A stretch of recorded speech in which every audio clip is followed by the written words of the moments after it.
Good day.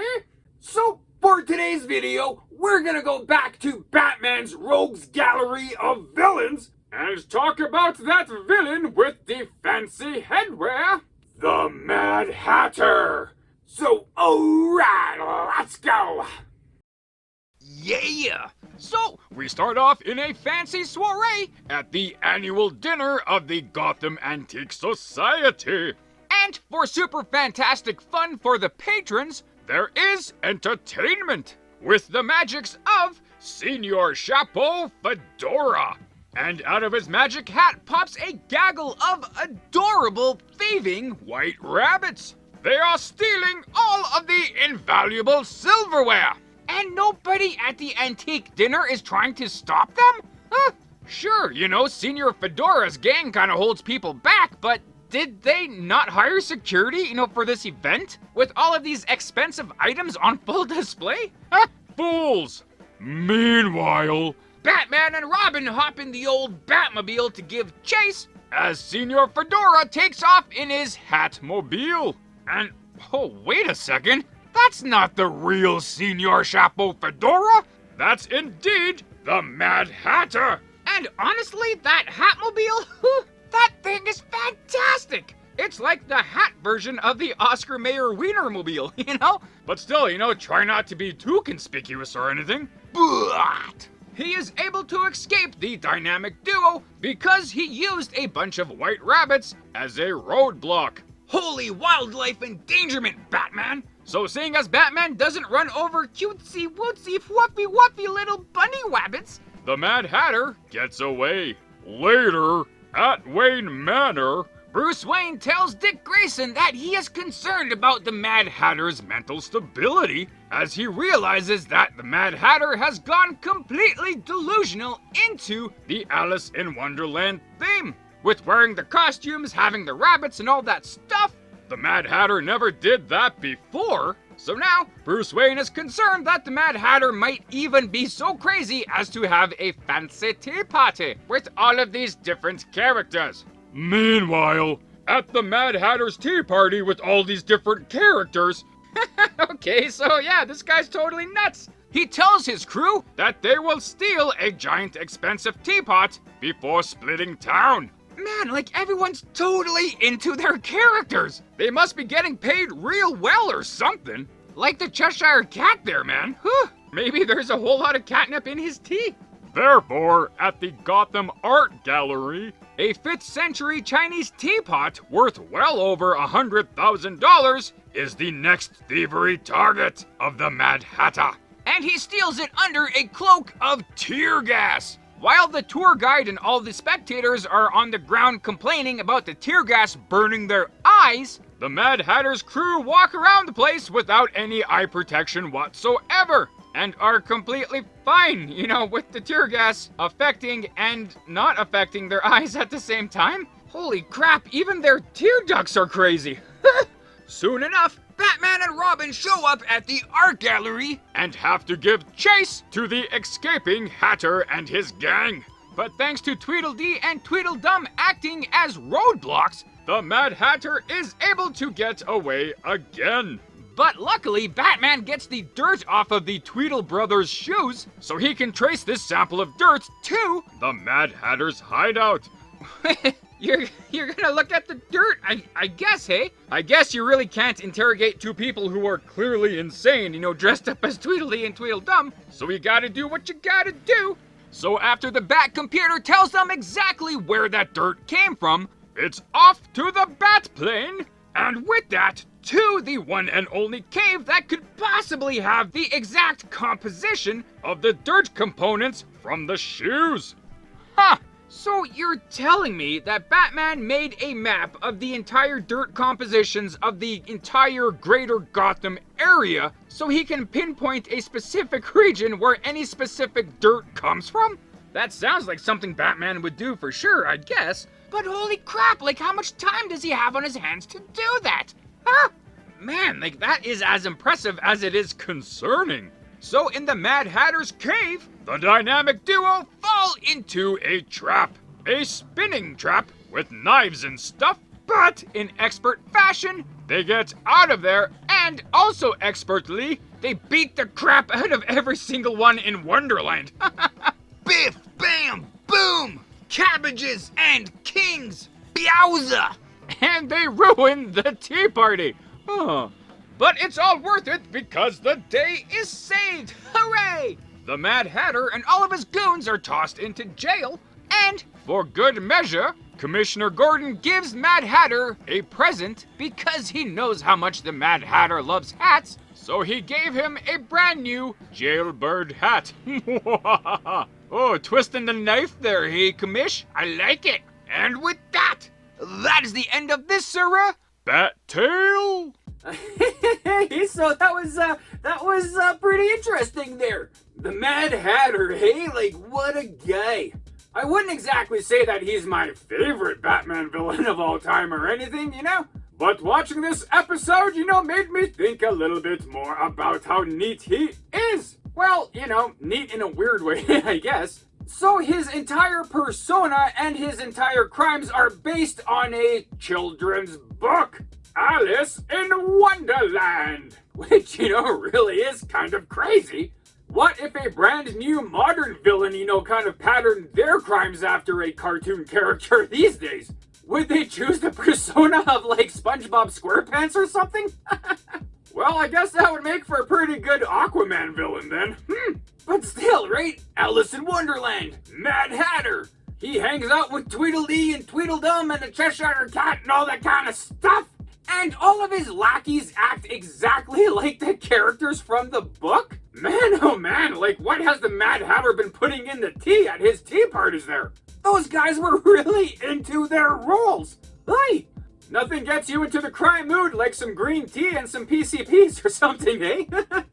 Actually, one thing that I thought was actually pretty neat about Mad Hatter in this episode is that Batman mentioned that the Mad Hatter is taking on a complete Alice in Wonderland persona now. Which means the last time that Batman met up with Mad Hatter, he wasn't exactly the Mad Hatter from Alice in Wonderland. He was just a guy who liked hats. And him dipping into Wonderland means that he's actually becoming more insane as time rolls on.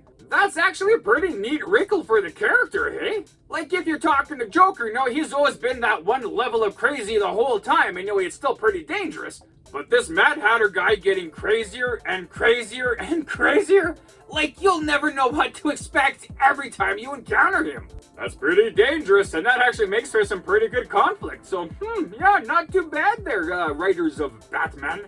But indeed, a pretty interesting episode, pretty interesting characters. Characters that, if I was a crime fighter, I probably wouldn't want to mess with these guys too often. I just wouldn't know if I would get infected with something if I fought them, so it's probably best that they stay locked up in Arkham. So if you haven't checked it out, I suggest you do so, because it's actually pretty wild and wackily entertaining. But now, with all of that, we do have some more behind-the-scenes kind of things about Mad Hatter, Alice in Wonderland, and all that kind of stuff going on over here. So yes, indeed, hey, the Mad Hatter. So how did this Batman villain come to be? Well, technically legal plagiarism, I guess. It's absolutely no secret that comic books will base some of their characters on pre-existing characters whose copyright has fallen into fair use. Meaning, the copyright has lapsed and, well, you can do almost whatever you want with the character. For example, DC Comics has created a character called Solomon Grundy, who was actually based on a 1842 nursery rhyme. So for DC Comics to take a character from a children's book and make him into a villain, that's pretty much the norm, I guess. So the Mad Hatter is absolutely inspired by the Mad Hatter from the Alice in Wonderland stories. That Mad Hatter first debuted in 1865 in Lewis Carroll's classic book, Alice's Adventures in Wonderland. So DC Comics, took that character, made him the leader of a heist gang, and boom! You have a brand new villain for Batman. And this character first appeared in Batman number 49 in 1848. Quick little fun fact, that issue is also the first appearance of photographer Vicky Vale. This was just a quick little story of the Mad Hatter and his goons stealing a whole bunch of stuff, including a trophy from the Gotham Yacht Club. His Alice in Wonderland themed headquarters in an abandoned theater was found by Batman, and all the bad guys went to Arkham Asylum. Batman was able to locate the hideout because of a piece of hay that came off of Mad Hatter's hat, and he traced it back to this abandoned barn amphitheater. Not that dissimilar from the cartoon, using dirt, to find the headquarters, so some similarities between the comic and the cartoon, I guess. So we didn't really learn a whole lot about the character. We would eventually learn that his name is Jervis Tetch, and he has, well, a whole lot of problems. For example, he's a paranoid schizophrenic, he is obsessive compulsive, is highly delusional, and he has a very immature self-image of himself. So when he became completely obsessed with the Alice in Wonderland stories, he actually thought that he was living those stories, thusly becoming the Mad Hatter. I guess for the positive aspects of this guy, he is a genius, although there is that fine line between genius and insane, and he kind of leans maybe more towards insane.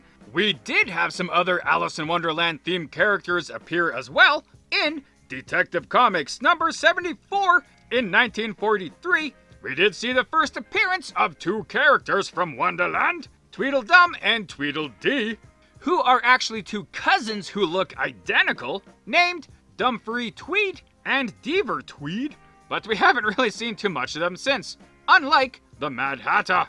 So this Golden Age story, just a one and done, and he was shelved since then, until the Silver Age of Comics, where he made his Silver Age reappearance in Detective Comics number 230 in 1956, where he acted quite differently than his Golden Age counterpart. He really wasn't as delusionally crazy as he was in the Golden Age. His focus now basically is collecting hats and headwear, as trophies, and his current target is collecting the cowl from Batman. So his love for hats is why he's called the Mad Hatter now, I guess. Not so much the Alice in Wonderland vibe. But with his love for hats, he did actually create a whole bunch of weapons which he did hide in his hats. Like a flamethrower, buzzsaws, whatever. Kinda similar to how the Penguin has an array of weapons in his umbrellas, but this guy just has them in his hats. So the character depicted in the featured episode, is kind of interesting because he's basically a combination of these two different ideals from the Golden Age and the Silver Age. On one hand, he is like his Golden Age counterpart, where he is completely obsessed with Alice in Wonderland, but on the other hand, he's like his Silver Age counterpart, where he loves hats, even calling himself Senior Fedora, and he does have a bunch of weapons in his hats, so kind of a combination of the two. And so now, with the time frame of when this episode first appeared, we are completely caught up with the Mad Hatter character. But the Mad Hatter story continues. So in Detective Comics number 510 in 1982, we learn that the Silver Age Mad Hatter is actually an imposter. He's not the real Jervis Tetch, because the real one recently escaped from Arkham Asylum, where he was placed in the Golden Age. So upon the real Mad Hatter's return, he claims that he has killed the imposter, which later turned out to be false. The imposter changed his name to Hatman, and the real Mad Hatter continued his crimes and tyranny, and has become more and more insane and dangerous. Nonetheless, that's that. So you're pretty much completely caught up on Mad Hatter, from his inception, to his impersonation, to his return. So indeed, that's pretty much all I got on that for now then. We shall get to more stuff when we get to it. So with this, that, those, and the other things, I guess that's that. Also, if you're interested, I created my own comic book channel, 215 Comics. And currently, I have created my own cartoon series, The Adventures of the Density. And recently started a radio series featuring my newest character, Elastomorph, with more titles to come. So if you want to check it out, I'll leave a link up top here to that channel, and some links at the end of the video. Yay! Right on, and there you go. So So thanks for watching the video. I hope you liked it as much as I did making it. Also, feel free to check out the source material that I featured in this video. And if you want to leave a comment on anything you may have liked or things I might have missed in this, feel free to do so. Or anything else, just to say hi. That's cool too. And other than that, have a great day. Thanks.